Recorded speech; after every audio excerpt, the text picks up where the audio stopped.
ये अच्छा question given है बच्चों, थोड़ा नया टाइप का क्वेश्चन था, बच्चों को थोड़ा सा सोचना पड़ेगा इसमें कि बैलेंस क्या करना है।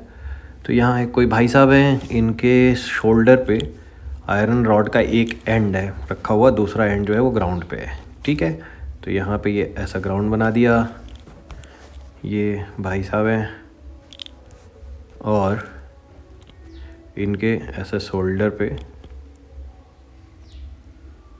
एक एंड रखा हुआ है, ठीक है, रॉड का। तो वो रॉड सपोज हमने ऐसे लिए और इनके कंधे पे ऐसे रख दिया। मुझे ये बताना है कि weight experience by the man क्या होगा। ठीक है, तो वेट बेसिकली ये पर्सन एक्सपीरियंस इसका वेट नहीं करेगा, एक्सपीरियंस करेगा नॉर्मल रिएक्शन जो इसके ऊपर लग रही है। ठीक है, किसी भी चीज़ का वेट तो अर्थ अप्लाई करती है, आपको जो फील होता है बेसिकली फील होता है जो आपके ऊपर नॉर्मल रिएक्शन लगा रहा है। तो देखो इधर से एक नॉर्मल रिएक्शन लग रही है N1। अगर इस रॉड का डायग्राम बनाऊं तो जितना रॉड इस भाई साहब के ऊपर फोर्स लगा रही है वही ये भाई साहब भी लगाएंगे इसके ऊपर परपेंडिकुलर डायरेक्शन में, रॉड के ऊपर ऐसा, सॉरी। और यही वाले फोर्स की वैल्यू आपसे पूछी जा रही है, एक सेकेंड, ऐसा एक परपेंडिकुलर फोर्स लग रहा है इसके एंड पे 90 डिग्री पे बिल्कुल। यही फोर्स मुझसे पूछा जा रहा है कि ये कितना फोर्स है। अब अगर हम ध्यान से देखेंगे और क्या क्या फोर्सेस लग रहे हैं, mg। तो अगर ये देखोगे क्या ये बैलेंस है क्या, अभी बिल्कुल बैलेंस नहीं है। क्यों बैलेंस नहीं है? क्योंकि ये जो फोर्स है ये वर्टिकल नहीं है, मतलब इसका एक कोई कंपोनेंट हॉरिजॉन्टल भी आएगा, अभी ज़रूरत पड़ेगी तो हम उसको निकालेंगे भी। इधर की डायरेक्शन में एक कंपोनेंट आएगा, उसको बैलेंस कौन करेगा? फ्रिक्शन।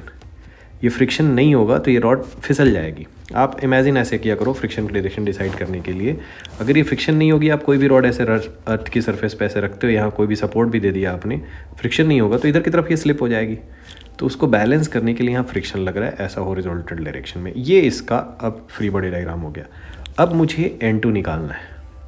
तो N2 निकालने के बहुत सारे तरीके हैं। क्या क्या चीज़ें बैलेंस होती है इक्विलिब्रियम? देखो इक्विलिब्रियम में इक्वेशन तो सिर्फ आती है sigma F equal to ma से and net torque equal to I alpha से। ठीक है, और इक्विलिब्रियम में ये होता है 0 और ये भी होता है 0। अब मुझे केयरफुली देखना है कि मैं क्या क्या लगा सकता हूँ। मुझे नहीं चाहिए N2, अपना अननोन N2 है, तो या तो मैं x में फोर्स बैलेंस करूँ और y में फोर्स बैलेंस करूँ, दो इक्वेशन वहाँ से मिलेगी। और एक तो टॉर्क बैलेंस होगा इसमें क्योंकि ये रोटेट भी नहीं हो रही है, तो बेटर है कि मैं टॉर्क ले लेता हूँ क्योंकि इस रॉड का वेट मुझे पता है और इस एंड के अबाउट ये A और एक B है। A के अबाउट मुझे टॉर्क 0 करना चाहिए। A के अबाउट ही क्यों 0 करना चाहिए? ताकि मैक्सिमम फोर्सेस का टॉर्क हो जाए 0, मतलब N1 और F का टॉर्क फिर आपको निकालना ही नहीं पड़ेगा, क्योंकि जब भी फोर्स उसी पॉइंट से पास होता है जिसके अबाउट आप टॉर्क निकाल रहे हो तो उसकी परपेंडिकुलर डिस्टेंस हो जाती है 0। ठीक है, आप अच्छे समझो। मान लो यहाँ पे एक कोई रॉड है, यहाँ हिंज है, आप यहाँ पे कितने फोर्सेस लगा दो, कितने भी लगा दो, तो ये टॉर्क जनरेट नहीं करेगा। नहीं करेगा मतलब always prefer to take torque about that point from where the maximum number of forces are passing. ठीक है, अननोन फोर्सेस आर पासिंग। तो N1 और F का टॉर्क हो गया बच्चों 0। mg का टॉर्क मैं लिखूँगा तो वो होगा mg into perpendicular distance. Perpendicular distance कितनी? ये mg जा रही है, ये वाली डिस्टेंस परपेंडिकुलर है और ये एंगल क्वेश्चन में 60 डिग्री गिवन है। ठीक है, तो अब थोड़ा ध्यान से देखना, ये रॉड की लेंथ अगर L है तो ये वाली हो गई हाफ, क्योंकि सेंटर ऑफ मास आधी डिस्टेंस पे होता है, तो ये हो गया L/2। तो ये वाली परपेंडिकुलर डिस्टेंस जो नीचे आ रही है वो होगी L/2, ये वाली डिस्टेंस L/2 cos 60। ठीक है,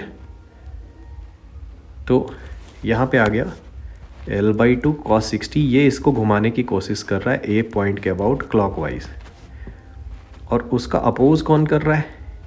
ये जो नॉर्मल रिएक्शन मुझे निकालना है N2, उसके लिए कुछ भी साइन या कॉस लेने की ज़रूरत नहीं, क्योंकि वो ऑलरेडी परपेंडिकुलर लग रहा है। बच्चों देखना ध्यान से, अगर इस रॉड ये जो N2 है इसका मैं परपेंडिकुलर डिस्टेंस निकालूँ यहाँ से A पॉइंट से, तो this will be the perpendicular distance itself.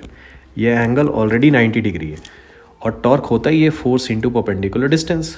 So N2 into पूरी परपेंडिकुलर डिस्टेंस मतलब L, ये इसको घुमा रहा है एंटी क्लॉकवाइज, इसीलिए नेट टॉर्क है 0। यहाँ से बस आपका बहुत ईजिली N2 की वैल्यू आ जाएगी, L कैंसिल करके mg/2 और cos 60 का मतलब 1/4। mg कितना है? 120। Divided by 4 is 30 Newton. This is your answer. Options जो है वो केजी में गिवन है, तो ये 30 न्यूटन कितने केजी के वेट के इक्वल फील होगा उस पर्सन को? 3 केजी के ऊपर इक्वल। तो उसको ऐसा लगेगा एज इफ उसके कंधे पे 3 केजी का लोड रखा गया है। इसका मतलब ये है 30 न्यूटन का मतलब। So third is your answer.